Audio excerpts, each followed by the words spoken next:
Chapter 38, from 1847 to 1852, Section 3. The benefit derived from Mr. M'Lachlan's efforts was apparent to all, but he was returning to Van Diemen's Land. The New South Wales legislature engaged the Honourable F. Scott, MP, to watch over their concerns. To this Lord Stanley demurred. He said a retainer for a colony was inconsistent with the standing obligations of a Member of Parliament, and that a committee to direct him would usurp the functions of the executive in 1845. The old American colonies appointed agents, sometimes acting for only one branch of the legislature where there were two chambers. They were often members of Parliament. Edmund Burke filled this office for the Assembly of New York with a salary of £500. The people of Van Diemen's Land formed the London Agency Association and appointed Mr. J. A. Jackson to represent them. Their proceedings were adopted by the colony at a meeting called by the Sheriff of Hobart Town. They did not, however, pretend to public authority, and they confined their attention to secular questions. The subscribers were called together at this crisis. By a vote, almost unanimous, they adopted a letter of instructions which directed Mr. Jackson to support the cause of total abolition. The London Agency Association expressed the opinions of the country gentlemen. There were several other organisations composed chiefly of tradesmen. In reference, however, to representation and abolition, all classes agreed. The British government seemed to anticipate the wishes of the colonists. A dispatch on February 5, 1847, from Earl Grey, printed in the Blue Book, informed the people that transportation to Van Diemen's Land, except indeed as a part of the colonial empire, was finally terminated. There was nothing to prevent the arrival of exiles when the state of the colony could admit of their dispersion amidst a free people, a condition explicitly required by the primary object of secession. This dispatch Sir William Denison laid on the table of the council, and while he noticed its harmony with the wishes of a large proportion of the free inhabitants, he exhorted them to beware of undue exultation or despondency, whatever the issue of the measure, and in this crisis of their fate to confide in the goodness of God. In July 1847, the views of the government were expounded in official letters and speeches in the British legislature. Stated with brevity, they expressed a purpose to punish crime in England and to assist the emigration to every British colony, individually rather than collectively, of men with conditional pardons. Sir George Grey asserted that the idea of resuming transportation to Van Diemen's Land was illusory. He recommended that the governor should be instantly informed of its termination. He condemned the practice of sending many exiles to one place as likely to create a feeling of caste, and in time produce the evils of penal colonization. With these views, Earl Grey concurred on February 5, 1847. He stated that they agreed with his established opinion, and he thought that well-trained convicts might be dispersed in the colonies, especially taking care to promote the emigration of a considerable number of persons untainted with crime. To the same effect was his exposition of the future policy in the House of Lords.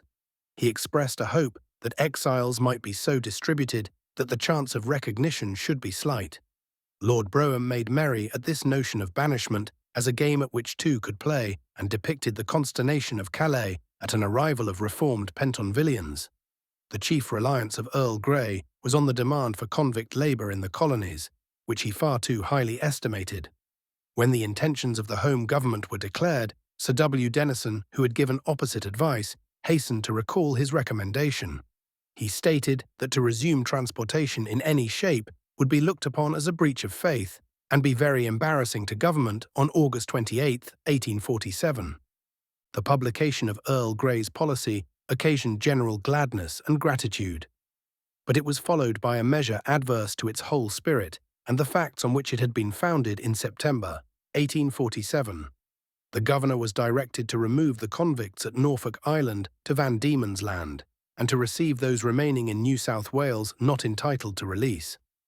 Drafts of transports were constantly arriving from every British dependency, and thus additions were daily made to the overwhelming convict population. The vices of the Norfolk Island prisoners had appalled the empire. The residuary convicts of New South Wales indicated their character by their long detention. Some were imprisoned in caverns dug in the rocks, and their depravity assumed the aspect of mania. The whole colony was roused by these projects. Meetings and memorials were multiplied. A deputation to the governor, then in Launceston, was attended by a long and excited procession. He concurred in their sentiments, suspended the progress of the scheme, and received the thanks of the colonists and the minister. The result was unimportant, for from Norfolk Island the convicts were silently transmitted to Van Diemen's Land and distributed undistinguished.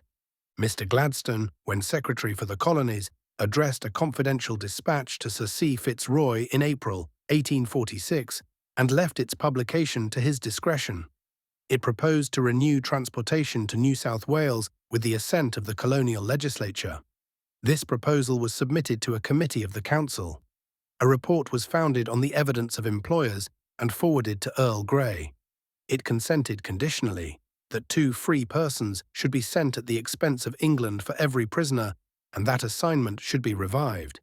It admitted that the real welfare of the colony might be best promoted by the total stoppage of transportation to Australasia, and it yielded to a regulated and compensating scheme only as the alternative of indirect transportation. To give effect to the report, of which the adjournment of the Legislative Council prevented the consideration, Mr. Darvall and 500 others presented a petition to the Crown, which Earl Grey laid at the foot of the throne. Earl Grey refused to restore assignment or to send 2 free persons for 1 in bonds, but he offered to send an equal number of each at the cost of the British Treasury on September 3, 1847. After an earnest but limited opposition, the proposal was accepted by the Legislative Council, and the vast territory of New South Wales opened to the dispersion of 5,000 prisoners per annum. But Earl Grey himself departed from his own proposals in September 1848. He alleged that the Exchequer would not permit the execution of the emigration scheme, and that the demand for labour in the other British colonies, to the full extent of the supply, rendered the outlay unnecessary. Yet to satisfy the petitioners for convicts, some ships would be sent. But should the legislature insist, emigrants in equal numbers would follow them, and transportation terminate. The adoption of this course was prompted by financial considerations, but especially by the offer of Sir William Denison to receive 4,000 convicts annually, and thus to disperse them over the continent.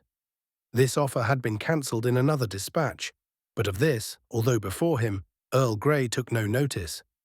He described with great apparent elation the character of reformed prisoners, and quoted a chaplain as his authority, who represented them in the most favourable light. They cheerfully endured exposure on the public works to deter their fellow countrymen from crime, and overcame all their adversities by patience and prayer. To a variety of notions, all absurd and impracticable, and all speedily abandoned, he added, "Her Majesty's government accordingly propose in future, with regard to all convicts, except those whose health may require different treatment, or whose sentences have been commuted for imprisonment, that, after having gone through the 2 first stages of punishment already adverted to, they should be removed as holders of tickets of leave to Van Diemen's Land on April 27, 1848. Mr. Jackson obtained an interview with Earl Grey in October 1848 and pointed out the injustice of this course. His lordship lamented the revival of transportation to Van Diemen's Land and said that it arose from unavoidable circumstances. He declared his adherence to the plan of dispersion and his belief that South Africa, Port Phillip and other colonies would afford an ample outlet for the prisoners. Circulars were accordingly sent to the Cape of Good Hope, the Mauritius, New Zealand, New South Wales and Swan River. The Swan River colonists, a few hundred in all, accepted the offer. South Australia refused. In New Zealand, the people of both colours deprecated the plan. "Send us gentlemen," said the chiefs, "but send us no convicts." Before replies could arrive, Earl Grey resolved to attempt its execution. He began with the Cape of Good Hope. He thought that the military outlay for its defence entitled the Crown to invade it with convicts. The Neptune, with ticket holders from Ireland, anchored in Simon's Bay. The inhabitants besought Sir Harry Smith to send her back. This he refused, but he expressed his entire sympathy with their opinions and forwarded a dispatch to that effect. He promised that not one should land without new orders from the Secretary of State. The people, unwilling to depend on the justice of Earl Grey, formed a confederacy. They refused to hold intercourse with the government, or while the vessel remained on their coast. To supply the commissariat, or to deal with any who violated this compact. Branch associations sprung up in every district. Passes were issued to travellers to show they had not strayed from the Neptune. Every public body, civil and religious, sanctioned the resistance. The cause of the Cape was espoused by the British press. A motion was made in the Commons by Mr. Adderley, amounting to a censure on the minister. Both Lord John Russell and Earl Grey promised to remove the grievance, and the Neptune was ordered to sail for Van Diemen's Land on November 3, 1849. The inhabitants gave money to be distributed to the prisoners at their destination in February 1850. This done, they joined in illuminations, public thanksgivings, and congratulatory addresses to the governor, who reproved their zeal but rejoiced at their success. A prosecution of Mr. Fairbairn for conspiracy to compel an unlawful act was begun, but fell to the ground. A settler who supplied the government was honoured with knighthood. An example was offered to the empire of passive but victorious resistance. The dispatch of Earl Grey repudiating his own stipulation excited the rage of New South Wales. Mr. Charles Cowper carried resolutions rejecting transportation in any form whatever through the Legislative Council without opposition. On the arrival of the Hashemi, a convict vessel, the inhabitants of Sydney, to the number of some thousands, assembled on June the 11th, 1849, and by a deputation to Sir Charles Fitzroy, demanded that the prisoners should be sent away, if necessary at the colonial cost. Sir Charles was alarmed and increased his guards. He refused admittance to the deputation and represented their constituents as a factious and feeble minority. The Randolph, on a similar errand, entered Port Phillip. The people resolved to oppose the landing. They applied to Sir Charles Fitzroy, then on a visit to their district, to prevent their invasion. They were sustained by the forcible remonstrance of Mr. Latrobe, and the vessel was sent to another part of the territory. No single cause will fully account for the intense and universal opposition to the plans of Earl Grey.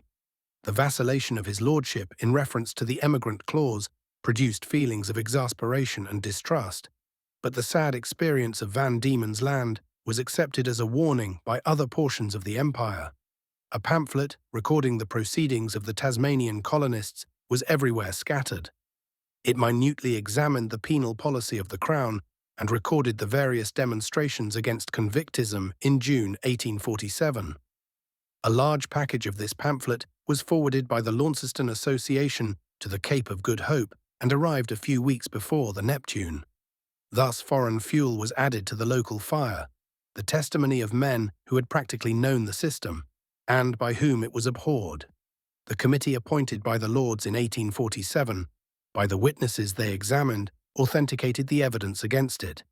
The fate of Van Diemen's Land did not command peculiar interest amidst the wreck of thrones and the overthrow of empires, but the supposed connection between the criminals and insurgents of France alarmed the aristocracy and disposed them to cling to transportation.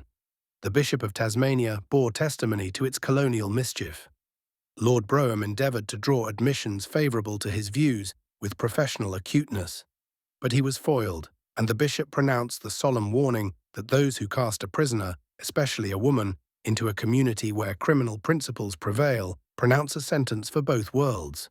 The Tasmanian colonists were soon instructed by the press that the theory of dispersion was exploded. They were astonished to find fresh convict vessels hovering on their shores. But more still were they amazed to learn that Earl Grey seriously professed that by sending all the convicts to Van Diemen's Land, he substantially realized dispersion. He indeed promised to provide an equal amount of emigration, but they knew that these projects were elusive.